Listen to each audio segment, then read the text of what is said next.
但是感觉 Siri 好傻，对啊，现在问他啥，他都是我听不懂呀，你再说一次。苹果在这7家里面是除了特斯拉最差的。这么差吗？对，特斯拉这么差吗？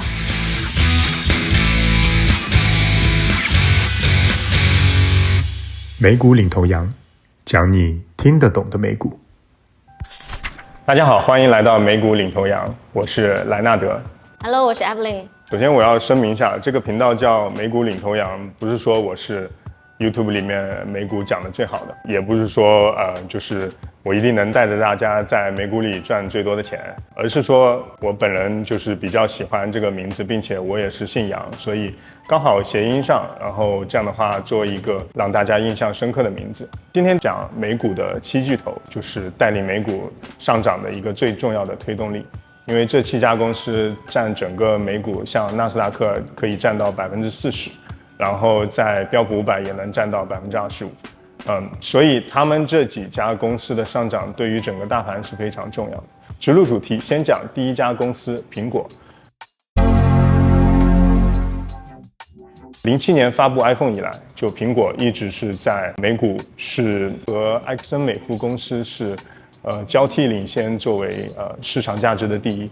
从07到16年之间，但是16年之后就开始确立领导地位了。其实主要还是因为之后有陆续的跨时代的产品发布，从07年的 iPhone 啊，到10年的 iPad 呀，然后之前的话，苹果已经在97年的时候就陷入破产边缘，因为那个时候就苹果陆续出了一些失败的产品，比如说什么牛顿 PDA 啊，什么这种就是太超前的设备，就那种掌上个人助手，就相当于现在的 iPhone， 但是当时智能触屏技术还不是很成熟，然后也没有什么应用程序商店可以用，所以那个时候呢，就苹果的股价已经跌到快就是个位数了。97年吗？你说？对，然后97年乔布斯通过买他的自己创业的公司叫Next， 然后收回来，然后从97年开始，他就慢慢开始就是改善苹果的产品重新推出了新的 Mac 电脑啊，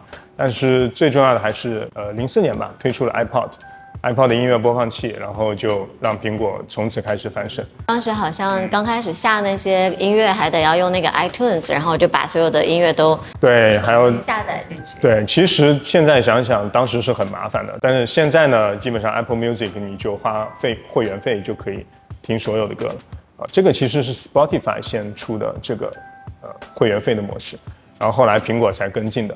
但苹果跟进晚了，现在就在音乐领域就落后于 Spotify。大家其实更关心的就是，如果现在开始买苹果，已经错过了它增长最强的10年了。现在还值得买吗？首先，它现在也是在接近历史高点，包括整个美股也都创新高了。那现在大家的担心就是，创新高了，这些大公司还能不能买？其实创新高能不能买，主要还是取决于这个公司有没有新的增长点。那它现在就是如果是新的增长点，你就是意思是适合短期购买吗？还是说还是可以长期持有？对，就是如果是长期持有，那苹果就会回到像 IBM 啊、思科呀或者甲骨文啊这种变成了价值股，也就是。但是那巴菲特不是也是长期持有？对，因为巴菲特是价值投资者，所以呢，苹果能给他提供的在于，第一，它有巨量的股票回购。这也是苹果为什么过去2年营收盈利都停滞了，但是股价跌不下去的原因，就是因为它有1000亿美元的股票回购，这个在美股里是最高的，这个股票回购就可以撑住它的股价。它为什么能有那么多钱可以回购？因为苹果的现金流很多，所以呢，就是说这就把它放在一个价值公司，而不是成长型公司的这个地位了。因为华尔街对每个公司的估值模型是不一样的。就成长股上成长股的估值模型来算，价值股上价值股的估值模型来算，但价值股就没什么增长，就是说每一年能增长个位数就不错了。所以呢，更多的是靠股票回购和分红，让这个公司能够继续让所有的机构愿意去长期持有它。那它回购了之后，是不是就是相对市场流通的股份就少了？对，股票回购其实比分红更容易刺激股价上涨，因为市场上流通的股票减少了，你单个持有的股票的价值就升高了。所以股票的内在价值，也就是 intrinsic value 就上升了。其实巴菲特最在乎的就是 intrinsic， 就是那他一直买，内在价值一直买，一直回购，那不就是其他消费者就没有可以再去买的？它的流通股数量还是有很大一部分可以供散户或者机构购买的。那他回购了还会再放出来吗？除非他增发股票，但是增发股票股价就会跌了。因为流通股增多了，单个股票就没以前那么值钱了。那不就最后就回购没了？它不断会有，对，这就是为什么你会看到巴菲特的伯克希尔哈撒韦公司的流通股就非常少，一直在回购自己公司，所以它的股票一股的价值就可以达到现在是好像是70万美元嘛。那这7家巴菲特都持有吗？巴菲特只持有苹果一家，对，因为巴菲特其实他的投资理念就是不投他不懂的公司，就是比如说他觉得他不懂科技公司，他更喜欢投传统行业，所以对，所以他投可口可乐啊、美国运通啊，然后美国银行啊、雪佛龙石油啊这些，包括他收购的一些基本上都是什么铁路公司啊、矿业公司啊、保险公司啊这些。其实他是把苹果当做一个零售公司来看待的，他就把苹果当做一个卖产品的公司，就是跟卖可乐没什么区别，在他看来，因为这样比较适合他的分析方法。基本上巴菲特股票的增长大部分都是苹果提供的。你不是说苹果分红少，它都靠回购吗？对，苹果的回购可以导致它股价上涨，所以过去5年苹果股价还是涨了127%。iPhone 其实占苹果的营收是最高的时候是49%，到这么少吗？49%还少。最高的时候，但现在感觉他们家就苹果家里，大家一说就是只能想到，主要都是想到 iPhone， 而且就大家应该人手用手机，难道不是应该 iPhone 的这个市场份额会比较多一点吗？对 ，iPhone 市场份额大概只有20%多，比起三星啊，比起其他的手机品牌其实少很多。但是呢，它的利润率比较高。其实苹果最近5年的增长，主要是因为它的利润率一直在上升。对啊，它现在就是，所以它现在就是给发新的手机连充电线都不配了。对，就是砍。它给你一个环保的理由，然后就连这些成本都砍掉。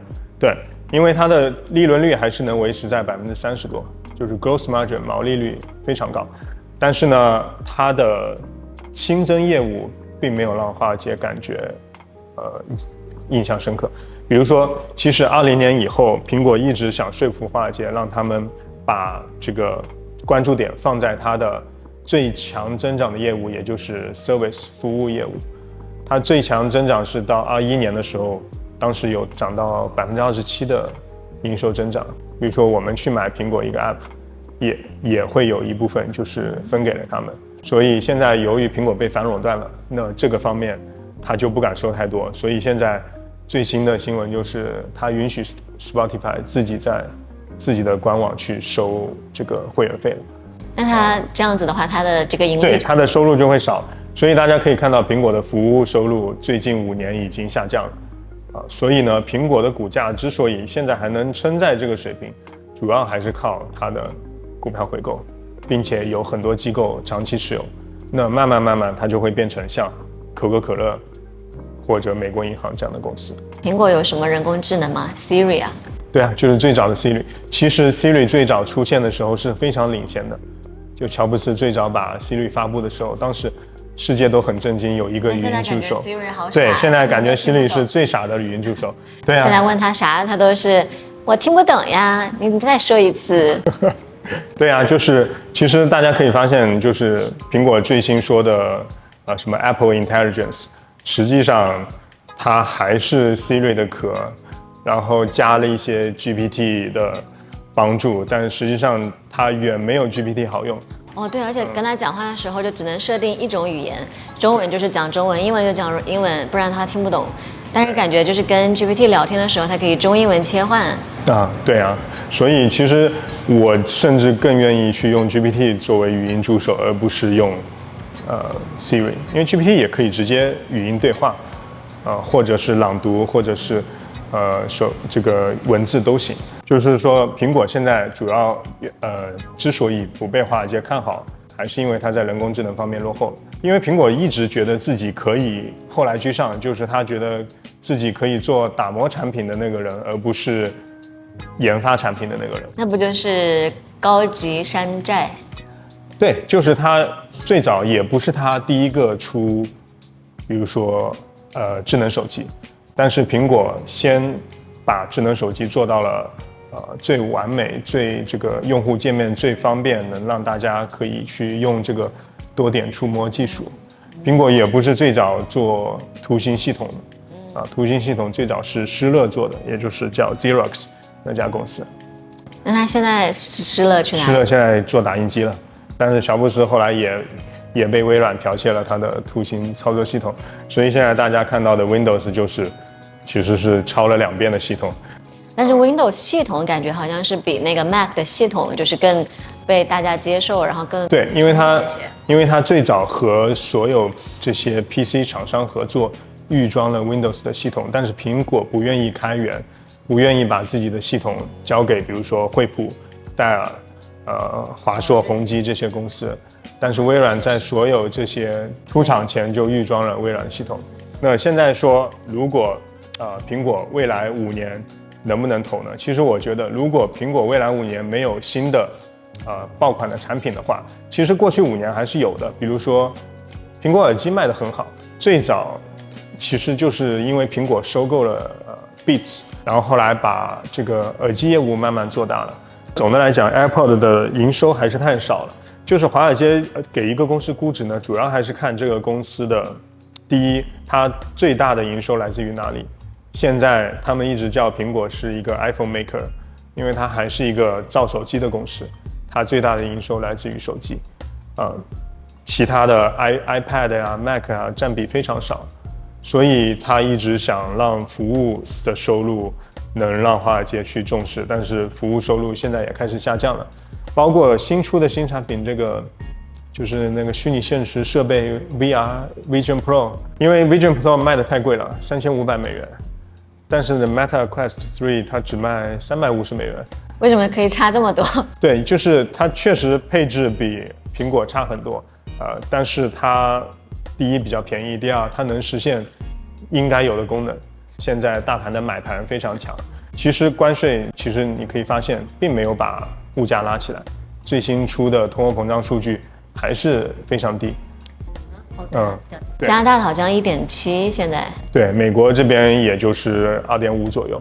所以呢，主要还是因为，其实我认为关税并不会把通货膨胀。是不是因为时间太短了？因为它一直在延期。对，美联储的官员就觉得关税会，能造成的影响要半年的时间才会显现，但至少现在没有，然后呢，我并不认为关税会导致通货膨胀剧烈升高，之后只要关税撤回去，随时都会降回去。那这个对苹果有什么直接的影响吗？因为苹果的产品主要在中国和亚洲生产，所以它的 iPhone 的价格，它的所有这些硬件的价格都会因为加关税而升高。但它就是在那边生产，就相当于它生产完然后拿回美国。对，拿回美国卖会要更贵。在其他国家卖，其实还是价格会维持原状的。那不就全球价格不统一了？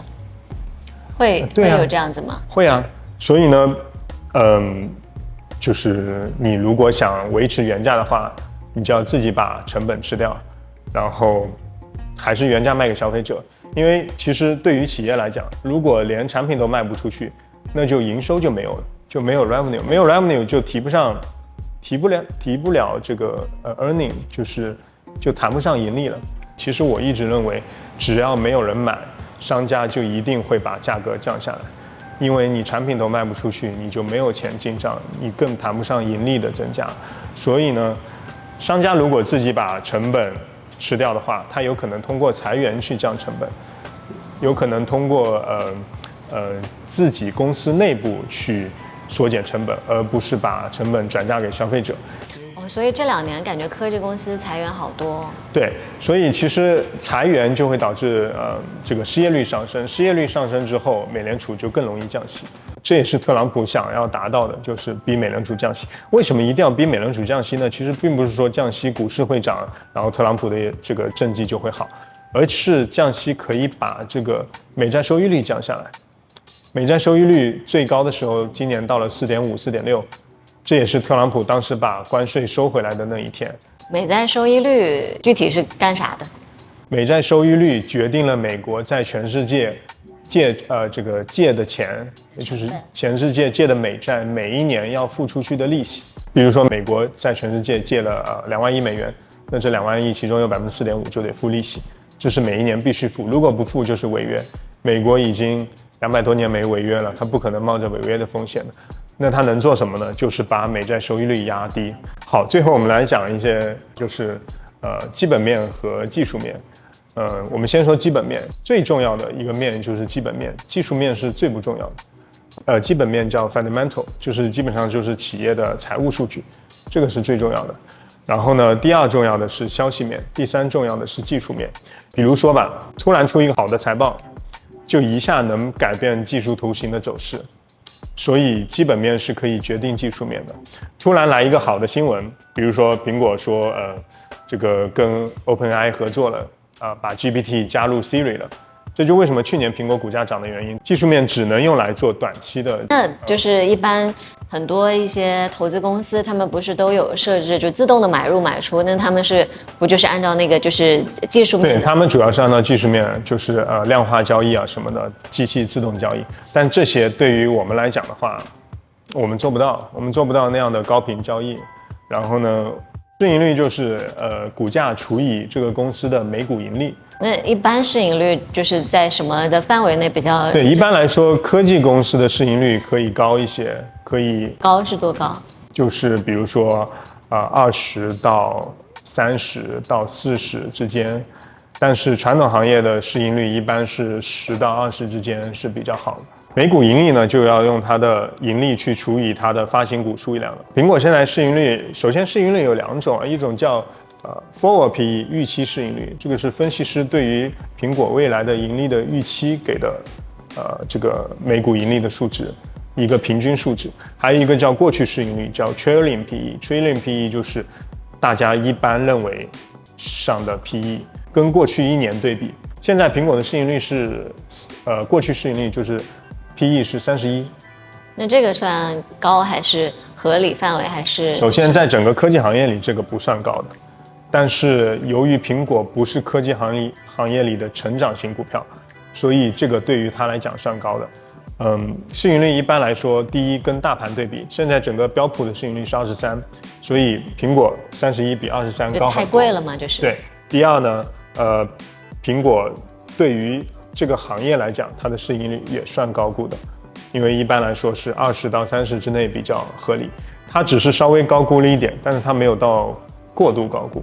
过度高估是多少？就是没有到特别的 overvalue， 比如说像特斯拉这样市盈率都过100了，差这么多？对，而且特斯拉的这个盈利还在下降。还有一个很重要的数字就是 PEG， 就是拿 PE 再去除以它的增长，对，增长率，除以它的盈利的增长率，就是 earning growth。如果这个数值一般低于1的话，是最好的。就是我一般看基本面，如果说要我快速给出，比如说5个指标看基本面的话，第一要去看 PE， 第二要去看 PEG， 第三要去看 PS， 就是 price 除以它的 sell， 因为 earning 是盈利嘛，如果你要除以它的营业额，就要除以它的 sell， 这个数值也是最好是在5以下，3到5左右比较好。但是 PEG 是用来评估这个公司是不是还在增长，并且它有没有既在增长的过程中又被市场低估。那苹果现在？苹果都没有被低估，所以它现在属于 fair value， 就是非常合理的价值。稍微高估一点，但是它依然有可能能创新高，因为整个大盘创新高了，然后它有股票回购这些机构长期持有，这个是能把苹果支撑到现在的原因。但是它的增长性真的不强，它最近出的这个 Vision Pro 一共也就卖了几十万台，我记得，这比起它 iPhone 卖出的几千万台差远了。总结来说，如果苹果人工智能能赶上的话，那就是另外一个故事了。苹果人工智能落后，这个很要命，就是它现在也赶不上。对，因为人工智能训练需要时间，所以它想赶上 GPT 非常难。而且他没有像马斯克当时那么快的做决定。马斯克看到 OpenAI 开始就是 GPT 开始横扫世界，他马上就开始出了自己的 AI 公司叫 XAI， 你记得吗？然后他出了那个 Grok 自己的 AI。苹果在这7家里面是除了特斯拉最差的。这么差吗？对。那我们讲一下最不重要的技术分析。其实为什么要讲这个呢？技术分析主要是提供一个短期的参考不能把它当做一个长期判断股价走势的一个指引。好，那我们看一下技术分析，苹果是怎么样的。首先呢，苹果大家可以看到屏幕上的，今年已经是这个过去1年是跌6%的，今年是跌了11.7%。那今年跌了这么多。对，但是你要拉到过去5年呢，其实它的回报还是不错的，127%。哦，它好平哦。对，它是比较平稳的。从88到201，其实它是翻了1倍多的。也就是2020年的价格。好，那我们可以看到过去1年苹果基本上处于横盘，没有什么变化。最高的时候是去年12月的时候，当时还算涨了20%，但是最近半年又落下来了。关税对它的影响还是有很大的，比如说你可以看到4月加关税的时候，它苹果股价就有从高点下跌最多到33%左右其实这已经是非常大的回撤了但是呢，后来特朗普把关税延期了90天，并且对于电子设备，就是electronic products， 包括智能手机包括 PC 电脑，包括芯片的关税都暂时撤回去了，所以其实苹果并没有真正被加到关税所以它股价后来反弹了，它从4月最低的170块钱反弹到现在200，其实没有反弹太多比起其他公司少多了，但是也有16%的增长。好，那我们点进去看具体的这种 K 线图。好，我一般看 K 线图，第一看什么呢？就是看这个大家可以看左下角这个 RSI 这个线，这个叫相对强弱指数，叫 Relative Strength Index。这个指数呢，如果接近80，就是过度购买。其实70，这个吗？对，这个紫色的线，其实70到80就是属于可以开始卖的时候了，80以上是一定要卖的因为80以上维持不了太久，它一定会回去。然后 RSI 如果接近20，什么？就是买入的和卖出的这个强弱指数的对比，但这个我们都不用管那么多，我们就说怎么去用这个技术图形最重要的是看第一，现在能不能买，那它有没有被过度高估。其实现在苹果没有在这个在 RSI 上被过度高估，因为它现在是在49，它是属于中位的，它既没有接近80，也没有接近20。接近20的时候是一定要买的，也就是你可以看到今年4月8号，也就是关税被收回那一天，就是它触底的那一天。然后呢，如果是接近80是一定要卖的，也就是说你可以看到就是过去一年12月17号，虽然不一定是最高点，但是基本上接近80就是短期股价的最高点。所以如果说这个时候卖，你可能会卖早了一点，但是绝对不会卖亏，因为接下来股价还会调整一段时间。但是呢，如果说已经到了20或者说80，并不是说马上股价就会反转到了20并不一定也就是到底了，它有可能到15、10甚至到10以下都有可能。但是你在20的时候买，亏不亏呢？那其实这就是补仓的策略，就你不要一笔都补进去，你可以一点一点慢慢买，比如说1万块钱分成5笔买，每一笔买2000，这个是我一般会做的策略。然后每跌5%买一笔如果从 K 线图的走势，其实看 K 线图的最高点，其实可以连成一条线，看 K 线图的低点也可以连成一条线。你可以看到苹果现在基本上是在一个下降通道，之前呢，苹果是在一个上升通道的，比如说从这个2024年4月到2024年12月，这是一个上升通道，中途有横盘几个月。上升通道一般是比较牛市期间，你就可以放心大胆买。这个主要还是因为去年这个5月苹果的开发者大会加入了 GPT 作为它的 AI。但是呢，那现在价格其实比去年同期还是稍微高一些些。对，200是属于比较公允中性的价格，所以我觉得现在苹果是 fair value。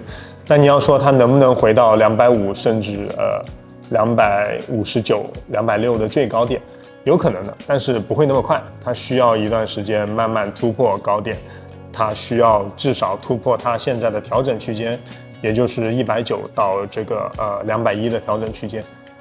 突破了调整区间，才有可能补上4月3号这个巨大的跳空缺口，补上跳空缺口才有可能继续往上涨。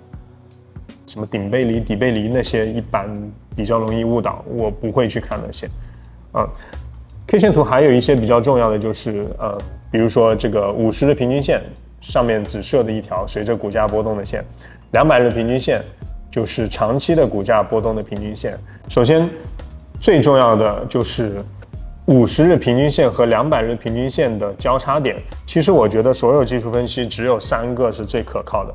第一就是 RSI 的过度购买和过度抛售非常可靠。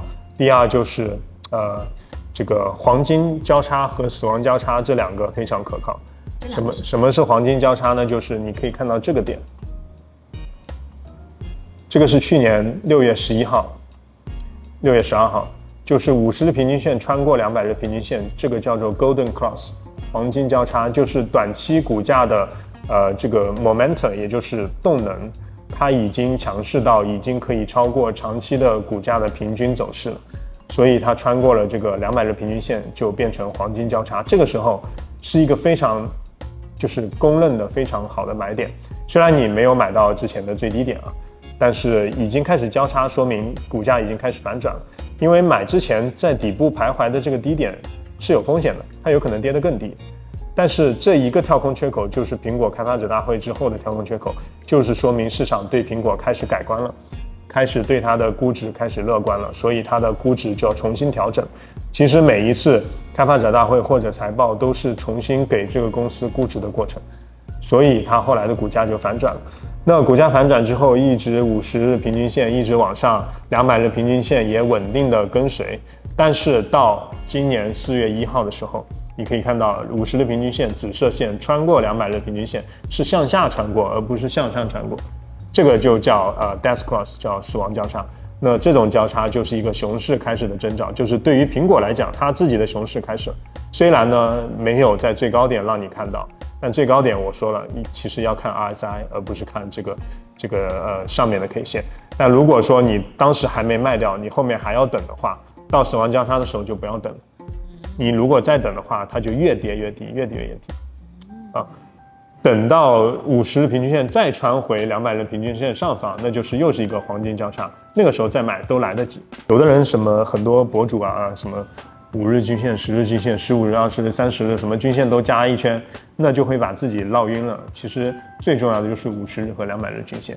如果你错过了RSI 最高的80的卖点，其实它刚跌到200日均线以下也是一个卖点，你甚至不用等到死亡交叉，你等到降到200日均线以下，因为一般如果在200日均线不反弹的话，继续向下探的话，它就会跌得更多这就像缺口，如果不补的话，它可能会往下跌得更多。如果是我把指针移到70，在70几以上，你看到苹果股价没有几天，它一定会跌下来的；在30以下也没有几天，它一定会涨回去的。所以如果把时间拉到更长的话，你会发现每一个几乎跌到20左右，都是一个短期的买入点。好，那技术面分析就基本上是这样就是短期想赌苹果反弹确实会比较难，但是也是可以等到的，只不过需要花6个月、12个月。但是如果有这个时间，我干嘛不去投 Meta、亚马逊好好的涨，何必去等苹果？如果说长期的话，3、5年，我干嘛不投更有希望的，像英伟达呀、特斯拉这种占领了前沿技术的公司，而不是苹果这种在人工智能落后的公司呢？对吧？包括谷歌在人工智能也落后了，我为什么不直接去投现在人工智能领先的，比如说微软它有 GPT 的这个合作。就是我虽然是18年的果粉，但是我错过了苹果增长最强的那10年，那是因为那个时候我还不懂股票。那个时候我还在上高中、大学，我根本没有想过还能去买美国的股票。那让你现在去买，你还会？现在去买肯定回到07年去啊，你可以回到97年去买我觉得现在苹果的股票。今年我现在没有持有苹果，我在去年就把苹果清仓了。就自从他看好它，对，自从他说把 GPT 加入创新高以后，我就把苹果卖掉了，因为我发现它根本就没有很好的嵌入 GPT 的功能。苹果股价可能短期不增长，或者它短期的这个增长，效率没有这么高，增长率没有这么高，但是好像不妨碍我们用苹果的。对，就是我们说的是产品，这家公司可以是个好公司，但它不一定是个好股票。这就是华尔街经常说的 ，This is a good company, but this is not a good stock to buy。如果你作为一个投资者，你作为一个 investor 去长期持有它没有问题，你可以拿它的分红，你可以等它股价慢慢上涨。但如果你作为一个短期投资者，你要问我未来1年7巨头里面股价增长最强的是不是苹果，我可以很肯定的告诉你，肯定不是苹果。好 cut。好，其实今天我本来想把美股7巨头一口气讲完的。那没想到讲一家苹果就用了这么久，其他6巨头我们下期再说。以上观点不构成任何投资建议，请大家自己做研究，自己判断。谢谢，拜拜。在视频的最后，我想说，作为一个18年的老果粉，我的苹果情怀还在，而乔布斯带领的大胆创新、与众不同的苹果已经不在了。还记得自己买到第一个 iPod 时的兴奋，还记得乔帮主说，那些疯狂到认为自己可以改变世界的人，才真正的改变了世界。希望那个 Think Different 的苹果能回来。